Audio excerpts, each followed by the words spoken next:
ਵਾਹਿਗੁਰੂ ਜੀ ਕਾ ਖਾਲਸਾ ਵਾਹਿਗੁਰੂ ਜੀ ਕੀ फतेह। संगत जी, अरदास क्या मांगू कि स्थिर न रहाई। समय के साथ साथ एक जिज्ञासु भौतिक सुखों से ऊंचा उठकर अधिक से अधिक रूहानी दुखों की आवश्यकता महसूस करता है।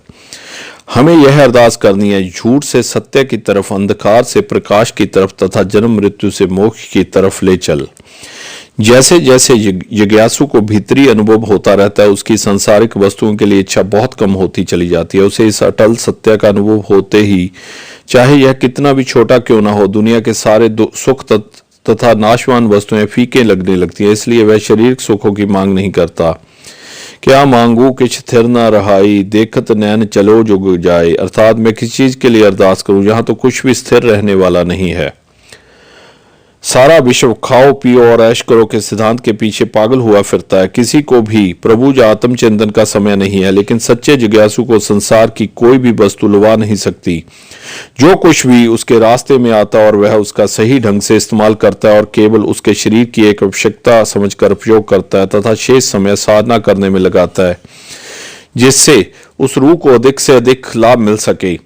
खात पीत खेलत हसत भर में जन्म अनेक, भवजल ते काढ़्यो प्रभ नानक तेरी टेक। अर्थात सारा संसार खाने पीने हंसने खेलने में ही मस्त है।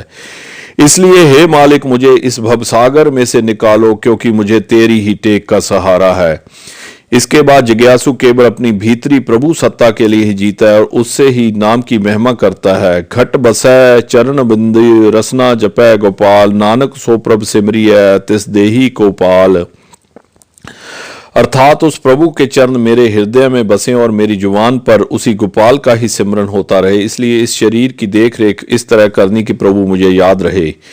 इस मार्ग पर चलते हुए जिज्ञासु को अपनी ज्ञानता का एहसास होता है तथा अपनी निर्बलता को जानते हुए वह प्रभु से अरदास में ऐसे मांगता है, मोह को तार ले रामा तार ले, मैं अजान जन तरब ना जानू, बाप बिठला भा दे। अर्थात हे प्रभु, मुझे इस भवसागर से पार कर दे।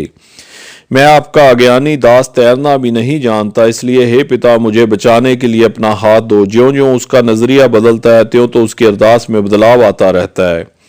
शुरू में मनुष्य भौतिक आवश्यकताओं की पूर्ति के लिए अरदास करता है, लेकिन जब वह रूहानी मार्ग पर चलता पड़ता है तो वह अपने रास्ते में आने वाली रुकावटों जैसे कि इंद्रिय विकार, मन की चंचलता तथा संस्कारों के प्रभाव से बचने के लिए अरदास करता है। साधक के जीवन में यह समय बहुत संघर्षपूर्ण होता है। जब तक उसको असल आत्मज्ञान नहीं होता, वह लगातार अस्थिरता की स्थिति में रहता है तथा दाएं बाएं की भटकन में उलझा रहता है। ना वह पूर्ण रूप से इस संसार का होता है और ना ही परमात्मा का, जबकि दुनिया की नजरों में वह ज्ञानवान होता है, लेकिन उसे अपने मन ही मन अपनी कमियां कमजोरियों का एहसास होता है। फ्रीदा काले मैडे कपड़े, काला मैंडा भेस, गुनी भरे मैं फिरा, लोग कहे दरवेश। भक्त फरीद जी कहते हैं, मेरे कपड़े काले और मेरा सारा पहरावा काला है। मैं गुनाहों में लिप्त हूं, लेकिन फिर भी लोग मुझे दरवेश कहते हैं।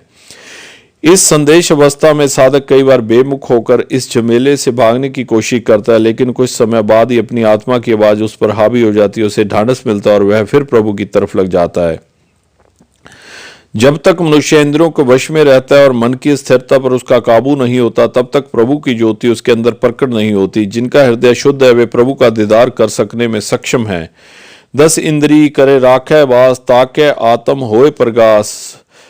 मन की तरंगें बहुत ही सूक्ष्म तथा खतरनाक होती हैं। यह गुप्त हमले करती हैं। हमारे अंदर छुपी बुराइयां चाहे लुप्त हैं, लेकिन बहुत ही बलवान होती हैं। समय आने पर वे किसी भी समय उभर पड़ती हैं तथा घातक सिद्ध होती हैं। मन का यह वेग बिजली की तरह तेज, तीखा और खतरनाक मोड़ देता है कि साधक इसके बंधनों में आजाद होने से असमर्थ हो जाता है। इस समय यहाँ सतगुरु की जरूरत पड़ती है, जो अपनी शक्तिमान तथा लंबी भुजाओं का सदका साधक को मन के बंधनों से आजाद करा लेता है। सिमर सिमर सिमर गुरु अपना सोया मन जगाए। अर्थात गुरु के सिमरन से ही सोया हुआ मन जागता है। तो गुरु को जाने, गुरु की कृपा को जाने, तो आपका भी सोया हुआ मन जाग जाए।